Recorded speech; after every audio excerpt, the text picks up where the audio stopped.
There we go. All right, good afternoon or good morning, depending on where you are. My name is Jeremy Countryman. I am the program director here at the Cafe TA Center. Welcome to today's webinar. What's this recovery, wellness, and well-being thing?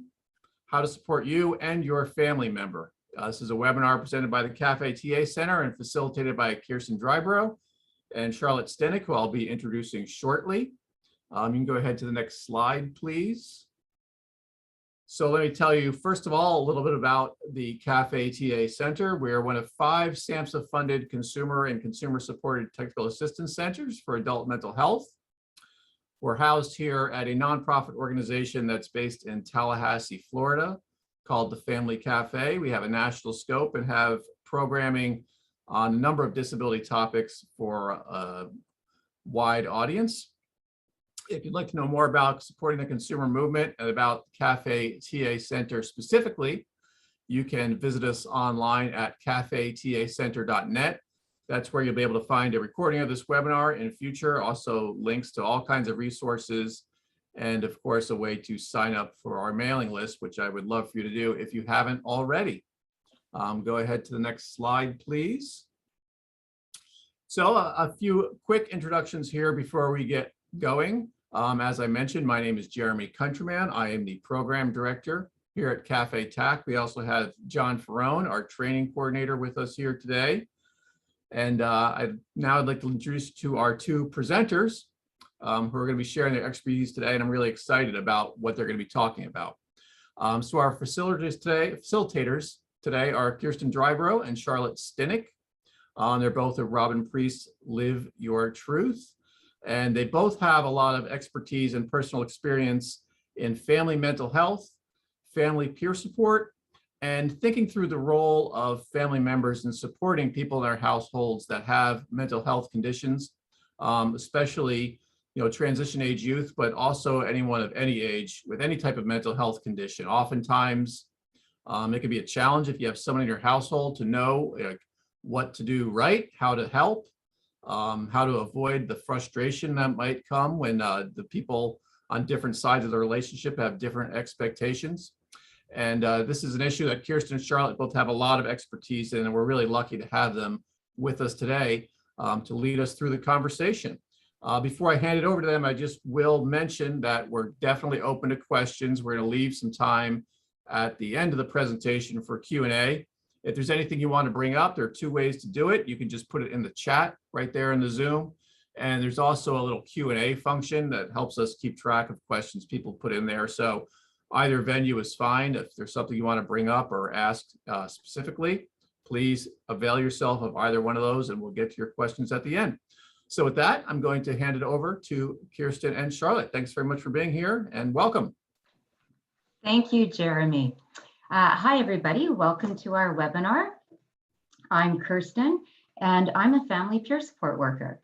So what that means is I spend a lot of my time connecting with families and supporting them as they move through a journey of supporting somebody in their identified family unit that is struggling with a mental health challenge. It also means that I have my own lived experience and that I myself know that path and have walked in those shoes.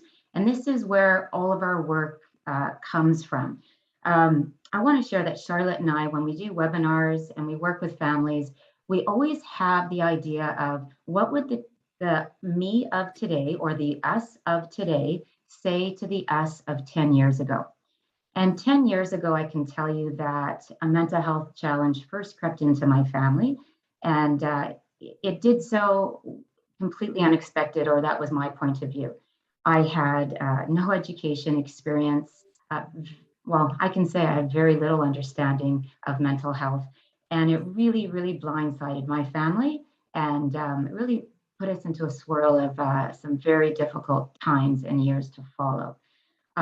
Through my own journey and what I've learned in that role, I am absolutely passionate about having those conversations with the me of 10 years ago that was really struggling and looking for a lifeline, as it's a lot to support a family member who's going through a mental health challenge. Charlotte? And I was thinking back of what I would say to the me of 10 years ago too, when my family member started to struggle. And in my case, it was my oldest daughter, who I like to call my tester child. And she was the one that started to really struggle with her mental health. And at the time, I thought we were the only family that was going through something similar. And if I had only connected with one other parent that maybe had a similar story, I just know that it would have helped settle some of that shame and blame that I was feeling, because I truly believed that for me, this was a parenting failure, and I was holding a lot of shame and blame around that. And making that connection to another family member would have been a lifeline for my own mental health. So today we've designed our webinars with these objectives in mind. So our hope is that you gain an understanding of the reality that what is happening with your youth or adult child in your identified family unit is not a result of a parenting failure. That's for those who are joining us who are parents or identify to a parental role. The second is we are going to discuss how to let go of that shame and blame, as Charlotte just shared, and that social measuring stick that I certainly dragged around for many years. We're going to talk about how to stop trying to fix, save, and solve. And we're going to talk about how to start supporting resiliency and empowerment. The importance of your self-care and your own recovery is something we're going to unpack. And looking at the part that you play in your family mental health journey and how you can rewrite the family mental health story. First off, I'd just like to discuss with you what family is to us. And family to us is whatever family is to you. So it may be that traditional family, or it may be your family of choice. So when we mention the word family, just please keep in mind it's whatever it is to you. So what is peer support, and why is it so valuable, and why am I and Charlotte so passionate about it? So here's a definition put out by SAMHSA. I'll share this with you. Family peer support is the instrumental social and informational support provided from one parent to another in an effort to reduce isolation, shame, and blame, to assist parents in navigating systems and provide other relevant life experiences. We say in this definition, it does refer to parent. If you're a family member or identify as a family member, you are in the right place. This webinar is designed for you. So please open up that parent and replace that with family member, because that's how we've moved forward with this webinar. So what is happening with your youth or adult child is not a result of a parenting failure. I think that may be the second or third time you've heard that already. And we are going to keep speaking, or you're going to hear this phrase a few more times before we're done. Now, before we jump ahead, I want to talk about child. So the definition of child for the purpose of this webinar is all identified children in your family unit or your identified family unit. So that might mean, it's regardless of the age. A child can be a child of a parent can be 42 or they can be 14. So that's all inclusive. So when we do say the word child, please keep that in mind. So we're going to start talking about physical health and mental health. And as you know, we all have physical health. And physical health can look like, a great day when our body is working perfectly, everything's tuned up and ready to go, to the other extreme when we're having either, not feeling well, say we've broken a bone, or, we've got a cold or flu, or maybe even COVID in today's world. So there's a continuum there from, really good to not so great. Mental health is the same. We all have mental health, and mental health falls on that continuum too, from, having a really, really good day to the wheels falling off the bus and everything is going wrong and you're thinking, how am I going to get through this day? So I really want you guys to start thinking about, that we do all have both physical health and mental health, and our wellness encompasses both the physical and that mental component as well. And For the purpose of this webinar, when we talk about mental health challenges and illnesses in this conversation, we are including dual diagnosis. It just kind of gets into be a big mouthful, so we've just shortened it down to just saying mental health challenges. So why is this important that we're defining and talking about mental health?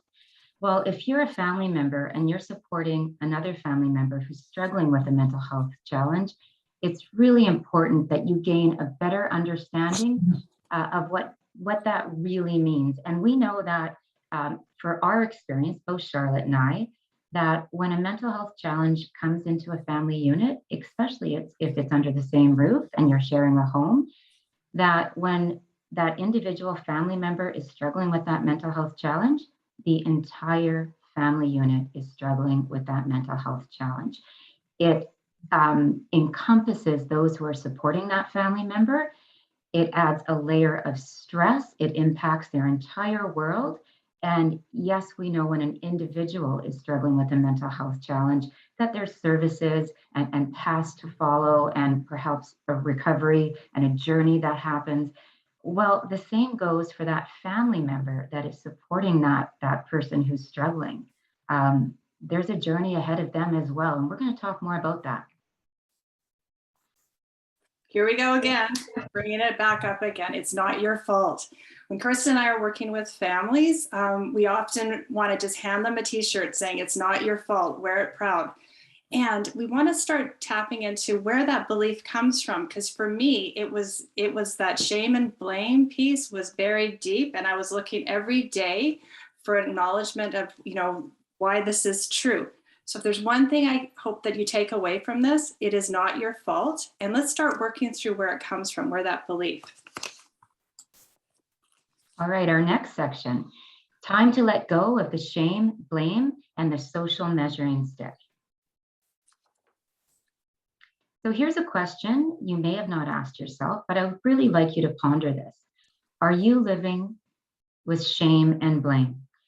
And I know for myself, that was a big part of the story in those early years. When things went, I'm going to call it sideways in my house, and things were happening that I didn't understand or I couldn't make sense of with my daughter, which spilled over into my entire family, I immediately went to this shame and blame place. And that showed up in two areas.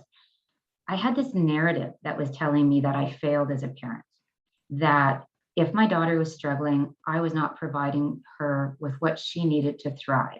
And I really, at the time, wholeheartedly believed that. Here's the second thing, how shame and blame showed up in my home. I was very concerned that we were going to be outed and that people were going to find out what was happening within my home. And I felt I was going to be under judgment from others if they did find out. So I kind of created a household of secrecy. And again, a lot of shame and blame came from what's going to happen if people find out what's really happening with my family and to the depths that we're struggling.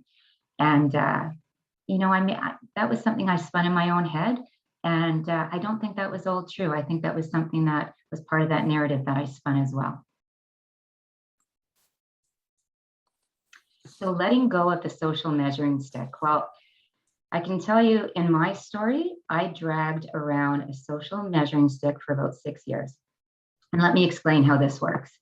So I would typically get up in the morning and I would start scrolling through Facebook, Instagram, social media, as many of us do these days. And the social measuring stick showed up in ways of families celebrating milestones. Hey, my child's graduating, my child's getting married, got a job promotion, look at my beautiful family celebration and barbecue.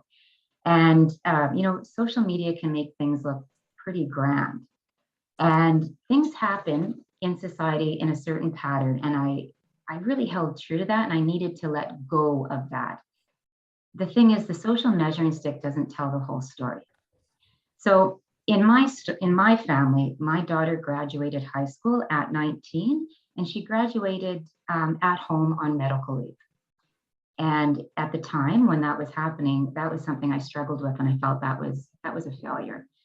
As time moved along, other things happened. She got her driver's license when she was 20 years old. She got her first job when she was almost 22. And, she's even further down the road, she's just starting to look at what she wants to do with her life. Well, if I had continued to drag around this social measuring stick and feel less than, or like we were failing as a family, or feeling judgment, I would have missed out on celebrating all the awesome things that did happen with my family. My daughter was struggling with a mental health challenge, and she worked really, really hard to move in a place of wellness. So, here's an example. The first time that my family was able to go to a restaurant and have a meal as a family, we celebrated. That was a big deal because it took about 4 years for my daughter to be comfortable going to a restaurant. I encourage you to let go of that social measuring stick and start celebrating what needs to be celebrated within your family unit, regardless of what's going on outside of you. Tips and tools for letting go. So here's just 5 points that I want to share. So tips and tools of letting go of that social measuring stick or negative feelings that you may be harboring because of what's happening within your family unit. The first one, focus or know that it's okay to have both negative and positive feelings. You're going to have a plethora of feelings, especially if you're in the role of a supporter of a family member that's really, really struggling with their mental health. And that's okay. I encourage you to find somebody in your world to share with, to debrief with, a safe, non-judgmental place, a place where you feel comfortable. I tell you from experience, that was a really heavy load I carried, and I told no one of the reality of what happened in our home for several years. And that conversation I would have had going back in time, I would have encouraged that me of 10 years ago to find someone and to share. Focus on what you can do to promote emotional well-being, not what others can do for you. Does that make sense? So focus on what you can do, what you can control. Focus on your own well-being. Don't get frustrated and wait and expect others to do for you or to make change. Be kind to yourself. I encourage you to give yourself that grace and kindness that you give others in your life that you really care about. That's not always easy for a lot of us. Learn to forgive. When things go sideways, lots is going to happen in your home. Learn to forgive both yourself and others. We're not perfect, and we're certainly not going to get it right all the time. Learn from those lessons. Let go of negative emotions and learn to forgive. And the last one is give yourself space. Give yourself space to feel, to take time to process, and decide when you're ready to move on. It's really hard when you're juggling what's going on, supporting a family member, if you're deflecting everything and trying to just, deflect. Let yourself feel, let yourself sit with it, and that's okay. And let yourself move on when you're ready. So stop trying to save and solve and start supporting resiliency and empowerment. What do you think we mean by that? If some of you guys are puzzled, when I put this question up to you, are you a fixer, saver, or solver? But for me, I checked every single one of those boxes. And, let me explain a little bit. So when my daughter first started to really struggle, I just felt that my role as her mom, as her parent, was to find the best clinician, the best treatment plan, serve it up on a platter, and fix her. Everything would be perfect. And boy, was I ever wrong on that one. I was also a saver. So anytime she was having a hard time, I was there swooping in, trying to make it better as best as I could. And I was also a solver. So when life got hard for her, I was there firsthand, giving her what I thought she needed to do to fix the situation. And what was I creating in there? Well, I was creating what Kirsten and I call, and many call, learned helplessness. So I was sending out this message to my daughter, and I do say it was with the best intention that I can make it better for you, and I'm not allowing you to even think about, fixing it yourself. So when we talk about learned helplessness, it's just that, the messaging that I gave her. What I want to say to you guys is when you allow your family member to try to problem solve on their own, to try to figure it out. You know, adversity builds resiliency. And by giving them that space to just try to figure it out themselves, you know, that's when the growth was happening with, I know with my daughter. And as we go along, Kirsten and I like to talk about our post-traumatic wisdom. It's these moments that we look back on and we go, man, if we'd only done it a little bit different, what a different outcome we would have had. So with this, we're sharing with you some of our post-traumatic wisdom. Recognizing, readjusting, and rerouting your own supporting patterns. This is a big one, and we're gonna unpack this. But first, I want to just speak a little bit more about that learned helplessness. So think about it.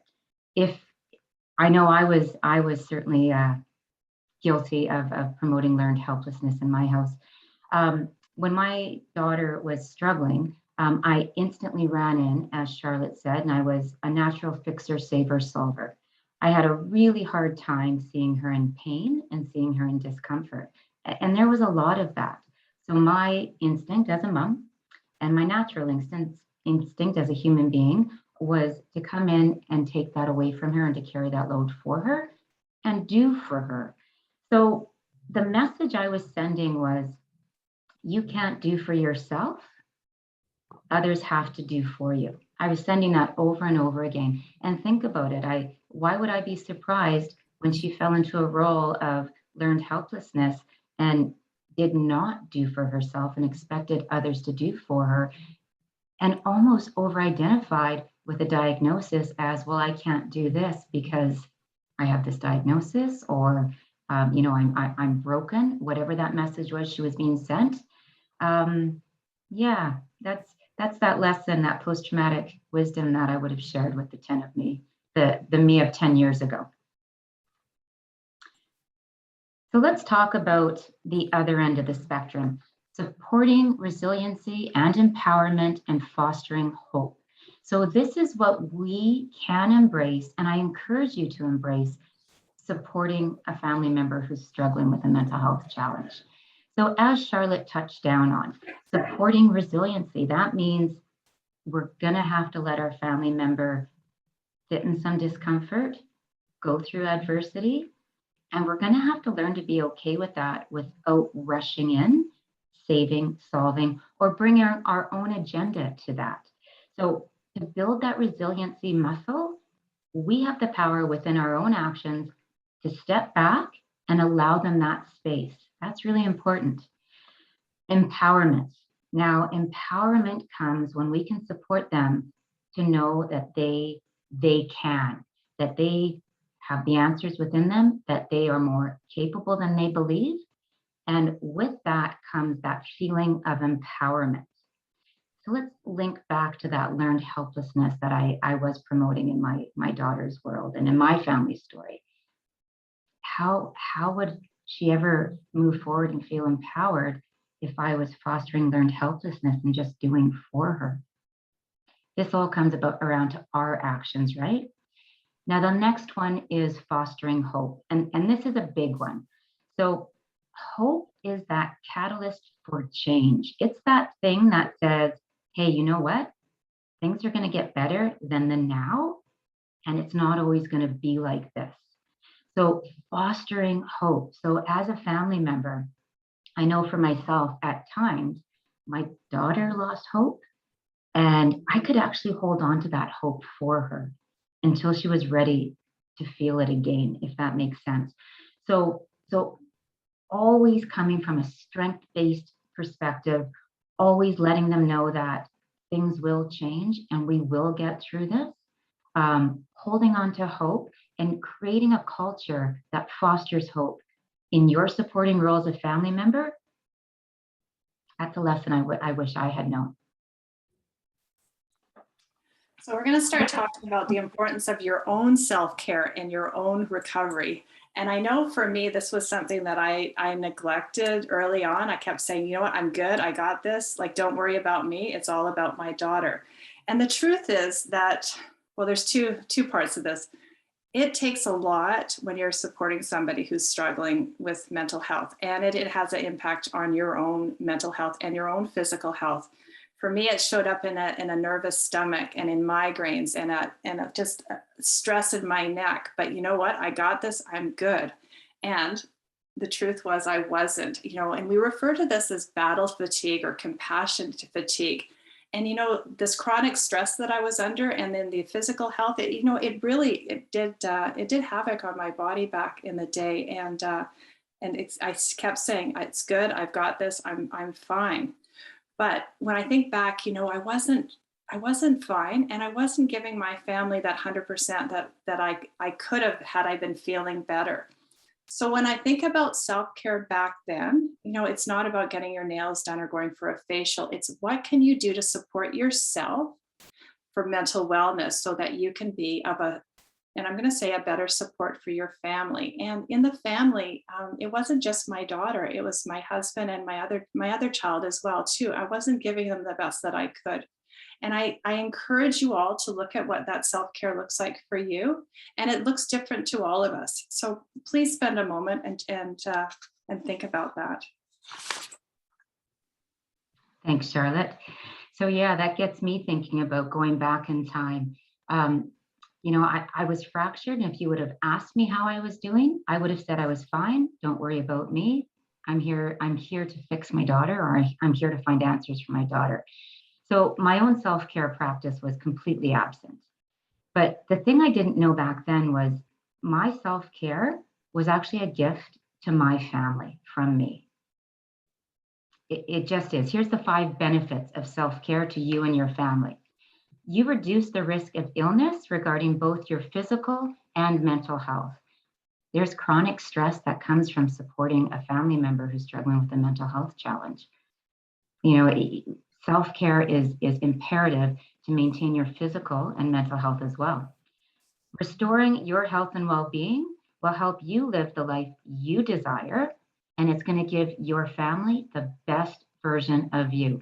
That means you're going to be a fantastic support to your family, not the shell of you that's trying to survive every day.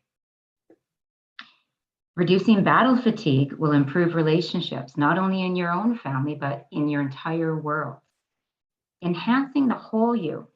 When we have more energy, we are happy, we have hope, we feel good, we're optimistic.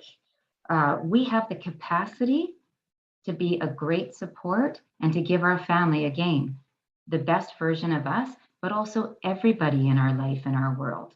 We are the best version of us. And be a role model. Model this for everybody in your life, especially your family members.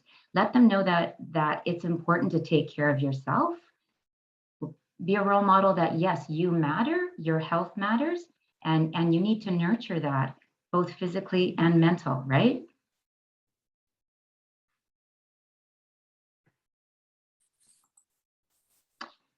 Walking your own path of recovery and wellness. Well, this one is really hits home for me. We all know that an individual struggling with a mental health challenge has a path of recovery and perhaps wellness to embark on.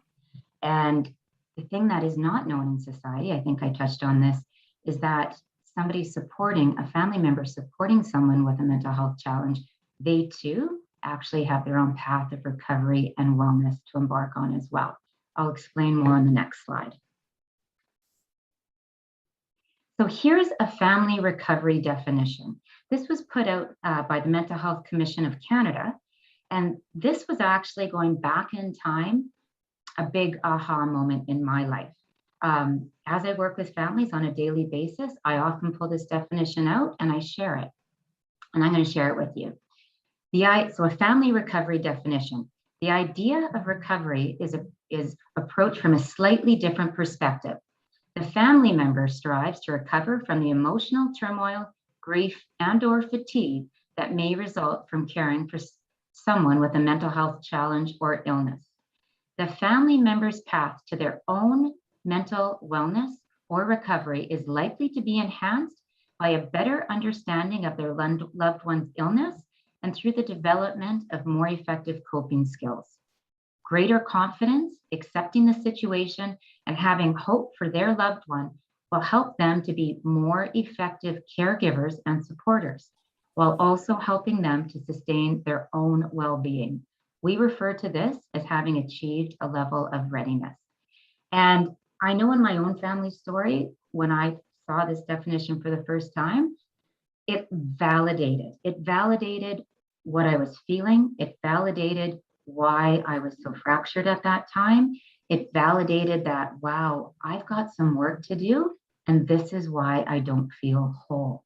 I actually have a path of wellness and recovery that I need to figure out what that looks like for me. And that doesn't include the family member I'm supporting. That's a path just for me. I'd like you to think about that. So what does a path of recovery and wellness look like? And, we've got a couple of tips and tools that we would like to share with you. And gosh, I sure wish that I had a couple of these back in the day. So for me, the first one is always trust your gut. So like I said before, a lot of my anxiety was showing up in my stomach, wasn't paying attention to what was going on. And, some physical things started to happen with me. But trusting your gut also was about, when things didn't feel right with my daughter, I wish I had trusted that instinct. The second one that Kirsten and I love to share with you is ask for help and be open to support. Like, we both were the ones who said, no, I got this. And you know what, if we had somebody there just to help just a little bit or offer some support, I know for our own mental health and our own mental wellness, it would have been a game changer. So be okay to saying, I would like some help, or I would like some support, whatever that looks like in your world. Finding a community. I too was so caught up in keeping everything, and I used to call it, I would go underground. So I wouldn't share with anybody what was going on. Again, it was for fear of outing my daughter and for fear of outing what was going on in my house. And when I finally opened up to a trusted friend, just that feel of relief and that support, that unconditional support I got from a friend. So when I talk about friend, it could be a family member, it could be a trusted friend, whoever has your back. I encourage you to have an open conversation with them. The other thing that would have been helpful was a community of like-minded family. So if there's a peer support group in your area, there's lots of online ones out there. I encourage you to join one because it normalizes what's going on in your world. I know for us, Kirsten and I attend one every week, and just hanging out with other families who have a similar story and just kind of normalizing. And there's no judgment in those groups. Everything is open for dialogue, and they are just there to support and encourage you. I really hope that you'll take these 3 tips that we give you and try them out in your family story. Looking at the part you play in the family mental health journey and how you can rewrite the family mental health story. This is our last section.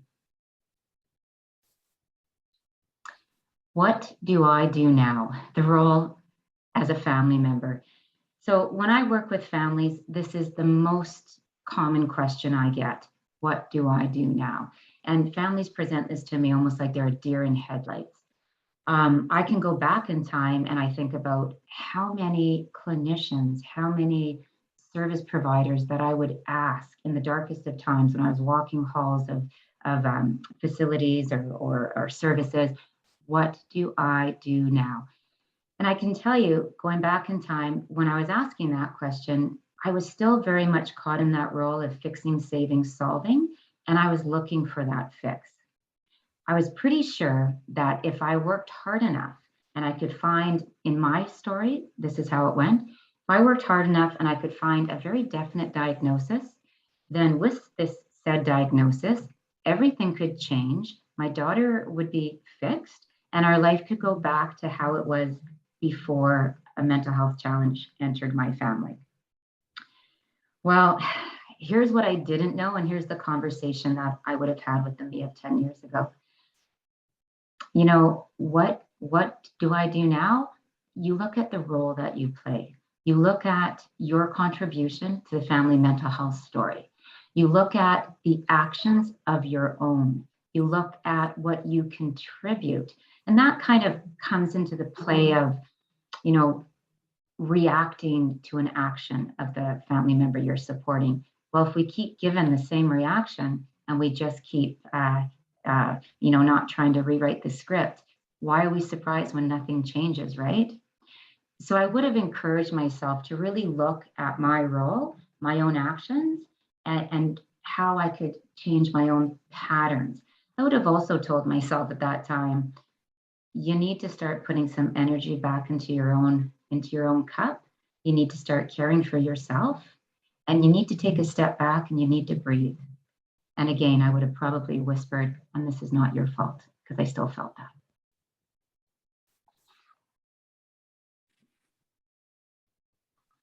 Your supporting role as a family member.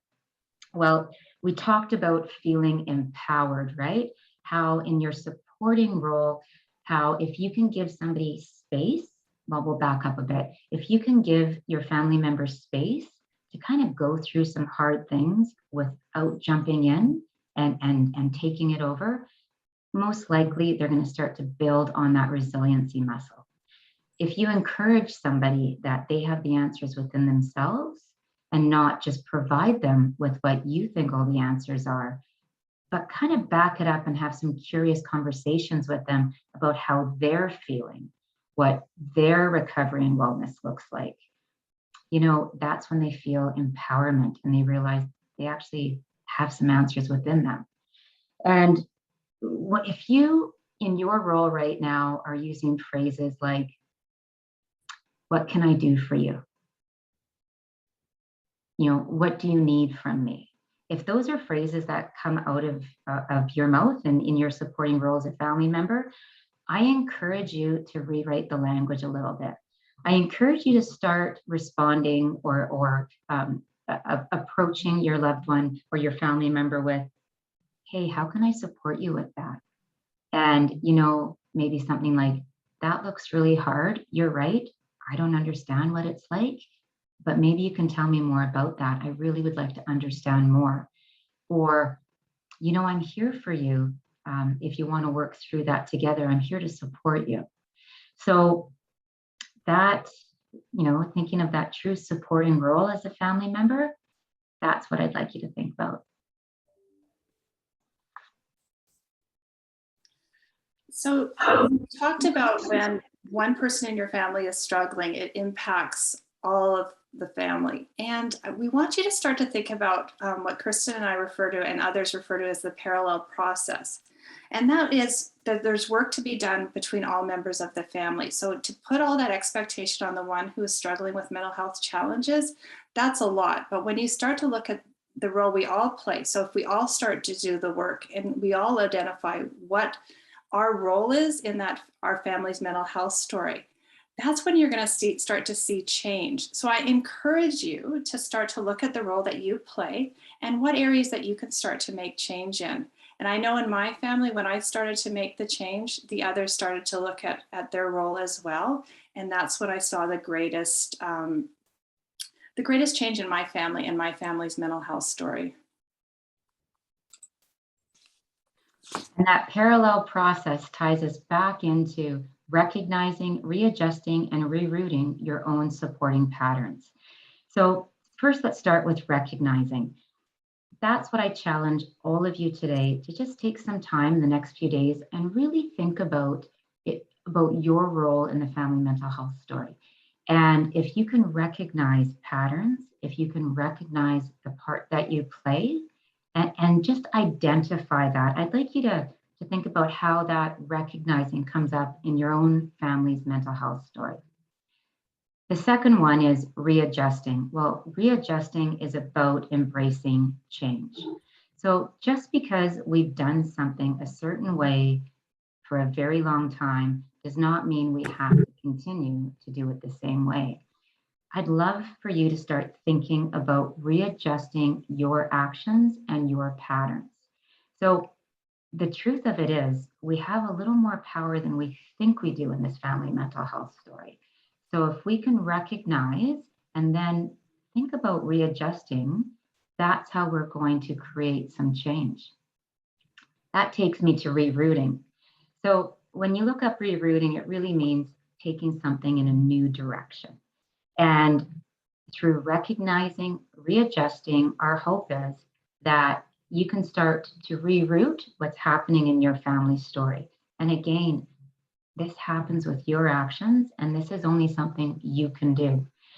I'd like to share a experience I had not that long ago with a family that Charlotte and I were working with. So we were working with these parents of a 23-year-old son who was really struggling, and part of his journey was struggling with psychosis.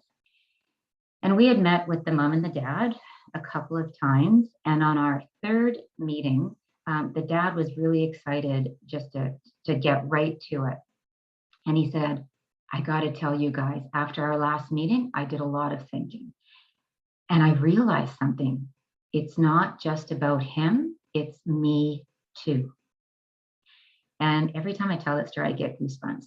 And what was happening for this family at the time is that they were really living in a swirl of chaos, and things were really, really hard. They had been in survival mode for a very long time. The dad was doing the same thing, the same patterns, giving the same reactions to his son's actions, and the chaos would explode as it typically did. So when this dad thought about his role and thought about making change, that's when things started to change in their family story. And it's not easy, and it's not always successful the first time around, but they became unstuck and they started to embrace change. By doing this, the message that these parents were sending their son, and they shared this with us as well, they didn't realize through their actions, their family unit was sitting back and, in their words, pointing fingers and expecting their son to do all the heavy lifting and make all the change. And when he wasn't, they were incredibly frustrated and disappointed, sending that message that there was something broken there, right? And things weren't, the outcome was not what they were hoping for. So when they started to create change and reroute their patterns, things changed for this family. And this was something they still embrace, and they're incredibly thankful for that epiphany. Yeah, Charlotte. You know, as we're nearing the end of this presentation, and we're going to start to go into the Q&A, I just wanted to go over those objectives that we began with. And again, we're going to just push it home again. This is not a parenting failure. You know, you are not the reason this is happening in your family, and we can't stress this enough. I encourage you to look at if shame and blame and that social measuring stick is showing up in your life. Is there ways that you can just change that negative narrative that's playing in your head? I encourage you to look at it. I also encourage you to look at, you know, are you supporting resiliency and empowerment, or are you just immediately going into what I was doing, that fixer, saver, solver role? And, you know, can you just adjust like a small change in the way you're talking with your family member? I encourage you. It was a game changer when I started to change my language around my daughter and just giving her that message that she's got this and I'm here to support her. I again, please take a look at your self-care, or whatever you call it, me maintenance, your mental wellness, well-being, whatever it is. And if you can add one more thing into it, just to take care of yourself, yeah, I know it's going to make a huge difference in your life. And, you know, just thinking about that parallel process and the role that you play. And is there something that you can change going forward that's going to change the mental health story of your family? I encourage you to think about those things. And Jeremy, thank you for having us. We'd love to open up questions for Q&A now. And there's nothing that you can ask Kirsten and I that's going to shock us. We encourage any question. And pretty much, I think we've heard lots, and we're an open book. We're here to support you. Wonderful. Thank you very much for that. There's a lot of really good information there. And I will mention, you know, that was a lot to kind of absorb if you're really trying to take the time and think through it. And we're going to be offering a lot more opportunities for everybody to do that in our audience, both through a series of learning communities we're going to be doing on some of these topics, and also through a series of online trainings that we're currently developing. So if you're thinking to yourself, oh, wow, I wish I could have written everything down, don't worry, it's going to be all laid out for you in great detail in the coming weeks and months. So again, if you have any questions or comments, feel free to go ahead and post them in the chat or use the Q&A function. Either way, we'll be happy to share them with Charlotte and Kirsten. One thing that came up in one of the comments I was reading in the chat was that one of the participants was saying that they had some issues with feeling really guilty about some situations that were happening in their family. They had, with substance abuse and a suicide attempt as well. So my question is, on behalf of that person, would be sort of what's your advice in terms of how people can negotiate guilt when they're dealing with, a youth or an adult child in their household with, feeling like they should be doing more and sort of taking all the responsibility onto themselves? What's the best lens to look at through that guilt reaction? I know a lot of people in a caregiving role have. I'll let you take that, Charlotte. My head went a couple of different ways. I know that, Kirsten and I attend a family peer support group, and it's on Wednesday nights. And 2 Wednesdays ago, a family who wasn't supposed to come because they're on a holiday jumped in and they just said, we need support because we're feeling a lot of guilt and anxiousness.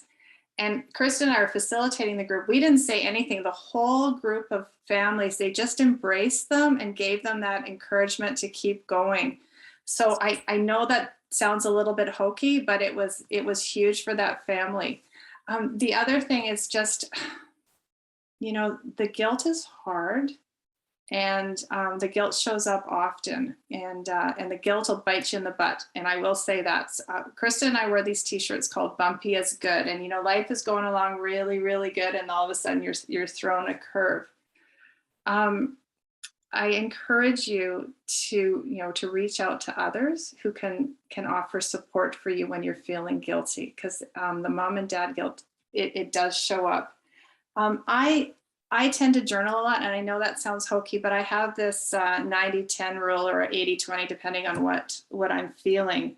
And so what I do with that is that the 80% of my life is really, really good, and the 20% gets a little hokey. So every once in a while, that when the guilt shows up, I put it in that 20% pile, and then I work on what all is going well in my life. That's just something that works for me, or may or may not work for you. But as soon as the guilt shows up, I try to just bring around, the positives. In my story, my daughter's still alive, and I give thanks for that, because there was many, many times where she didn't want to be on this planet. So when I start to feel a little bit of guilt, I celebrate those milestones that Kirsten talked about that are part of my family. Do you have any to add anything, Kirsten?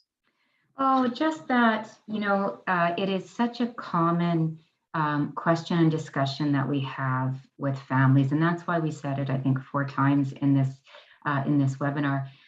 So many families, especially when we first connect with them, when we let them know that this is not a parenting issue and that they didn't create what's happening with their family member, you can almost see it in their body language. Their shoulders relax. They actually get permission to let that go. So I encourage you, if you're in that space, and I certainly was, use that as a little bit of a mantra, like, this is not my fault. I need to let go of this guilt. And I truly believe, and I have said this for many years, shame should never follow a mental health struggle, ever. And, it's very easy for me to say that now. I'm 10 years past the darkest of times, and I'm incredibly grateful for where we are as a family. And if you had told me a number of years ago that we would be where we are today, I'd have a hard time believing you. And I'd probably ask you to put it in writing so it could really happen, because I wouldn't have believed you. So, remind yourself, give yourself permission to let that go, and do it often, because it's freeing, and it's going to give your family the best of you when you let go of that guilt and shame. Yeah. And never give up hope. I see that in the chat. Absolutely. It's interesting you made the point earlier in the webinar about how it can be really helpful to connect with other families that are having the situation that you're facing. I think, it can often be isolating, and this goes back to many points you brought up in the webinar about what you see on social media and what you sort of expectations you glean from other people's comments and what have you. I just think it's really cool that here, just in the chat during this webinar, we have people actually supporting each other. So it's nice to see that happening organically. So let me just share a couple other things. One person was sharing that they are waiting to see if their son, who is an adult, will be accepted into permanent supportive housing. And they have a lot of anxiety around that because that's kind of something that's out of their control. So there are probably a couple of different directions you could go with that. I mean, one is sort of, what do you do with your anxiety about the things you can't control? Because there's a lot when you're supporting someone else's recovery and you're not sort of driving the bus.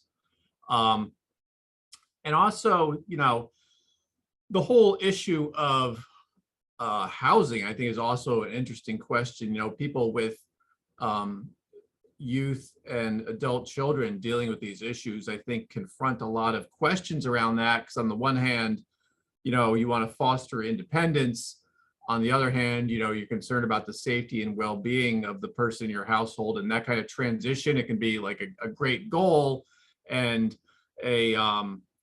you know, a tremendous landmark when it happens, but it can also be something that, you know, causes concern if it doesn't happen, or if you're kind of worried about the circumstances under which it would happen. So how have you sort of seen families navigate that whole issue of sort of having somebody within their household and trying to foster their ability to get through that gate of independence where they can live independently, and doing that in a way that supports recovery and isn't sort of too heavy-handed or directive? Yeah, maybe I'll answer first and then I'll pass it to Charlotte. But so the first part, I'm going to address the first part of that, where a family member's parent's feeling really anxious as this son is on this list to see if he will be able to get supportive housing. So something we often share with families is, I'd like you to think of a plan B. I have been there before, where you put all your eggs in this one appointment or this one basket, and I haven't prepared myself for what are we going to do and how are we going to move forward if that doesn't bring us the outcome that we're looking for. And there's no guarantees with that. So I really encourage you to put some thought into a plan B. And believe it or not, sometimes plan B actually becomes plan A when people start thinking of different options. But to have those conversations with your son and your family, and to be prepared for another path if the door closes on that one. So all is not lost in that moment, that options have been thought through and you can move in another direction. And thinking of the anxiety that you know, a family member carries when they're waiting for a big decision to come down, or regarding an appointment or accessibility to a service.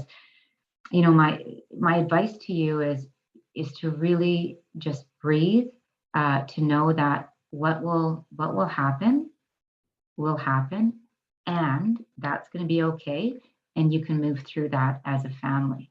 I truly believe on a mental health journey, all is not lost or gained in moments. It's what happened before that moment and what you're preparing for after that moment. Charlotte?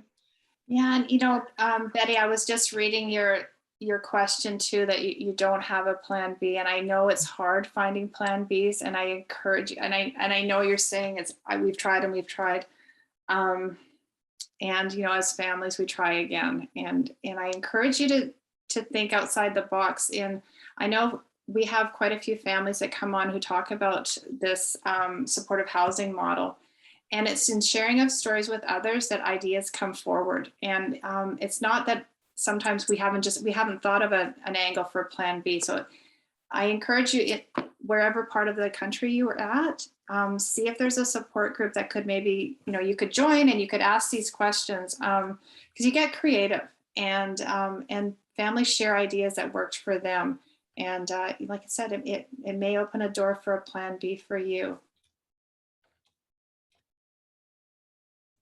Here's another question that I think is an interesting topic to consider. Somebody was asking about the role of family therapy in sort of supporting the recovery of individuals. And I know that's maybe, you know, doesn't completely overlap with the whole idea of sort of a recovery focused lens, because it can sort of be a treatment focused lens, but I suppose would be curious as to what your thoughts are and what the role of family therapy is, and sort of how useful it is, and how you might go about engaging people in your household and participating about it, because I'm sure that that's always one of the big challenges, and everybody might not be as into doing it at the same time, right? So Yeah, how and have you seen people use that as a resource?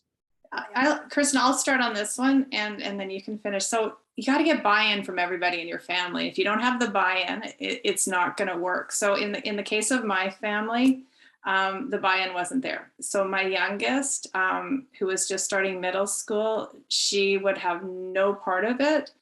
And hindsight, I wish I had given her more support around some therapy that to support her. We did parents therapy. So when we couldn't get the rest of our family to join in, my former husband, I will say that, he and I did family therapy, and we did couples therapy to how to support our daughter. What worked for my daughter was peer support. She connected with a peer worker. She found a really great adolescent pediatrician who specialized in mental health. So those two together was the trick that worked for her. The peer worker would come and we would talk as a family, and she was a support for my daughter. So that was kind of what our family therapy looked like. It was a peer worker supporting my daughter, and then the two of us. And Kirsten and I do a lot of work with families where I usually will talk to the child, whatever age it is, and Kirsten works with the family, and then we come together. So in that case, it really, really works. So if family therapy can look like that, where each person gets a safe place to voice what's going on with them, and everybody feels comfortable in sharing, I would encourage it. If the traditional family therapy does not work, is there a way that you can have that? So, in the case of peer support or something else where you're still working together as a family to work on your values and work on how we can all live together and work on all those things to make your family's mental health a little bit more balanced or easy, or whatever you want to talk about it.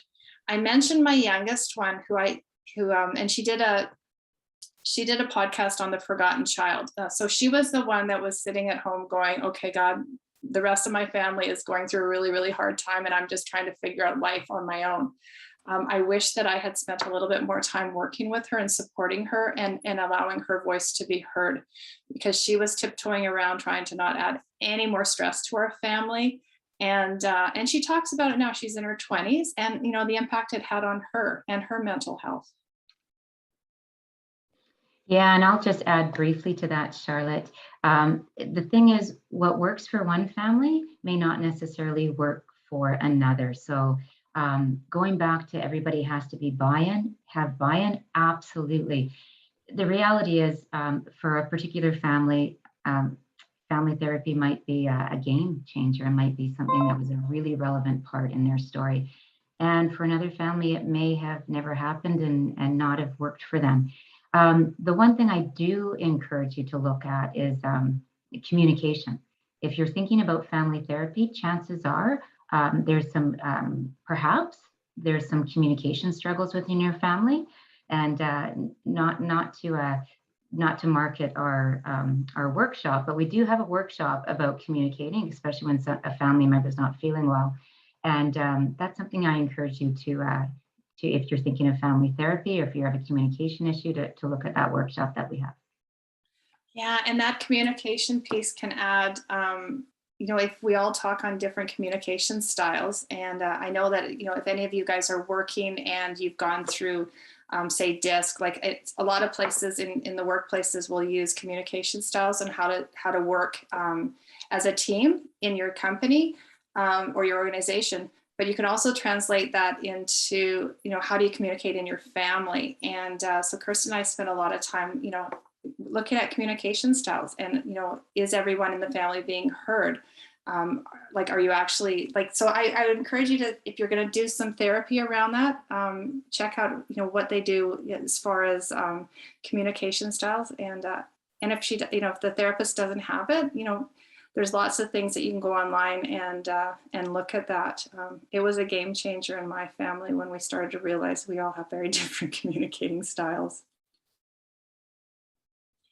Excellent.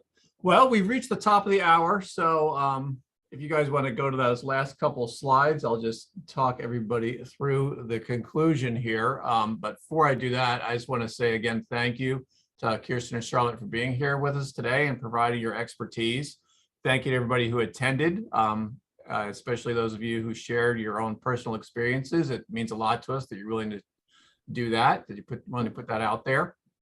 And I just want to hear, before we close out, remind you of a couple things. One, we're going to be doing a series of learning communities. There was a lot to talk about today and not a lot of time to talk about it. So in our learning communities, we're going to be taking some of the topics that were addressed in today's webinar, having lengthier interactive conversations about those topics. So if there are things you want to talk about going on in your own household, your own family, we very much welcome your participation in those learning communities, and you'll be getting an email about those shortly with the dates and times. The other thing I wanted to let you know is that there'll be a survey about today's webinar that will show up in your email tomorrow if everything that's supposed to happen automatically happens the way I was told it would. And then there in the last slide, which you can go ahead and pull up, you'll just see contact information for myself, Kirsten and Charlotte. I'm sure we're happy to take your questions if there's anything you want to talk to us about offline. And a couple people asked about recording of this presentation.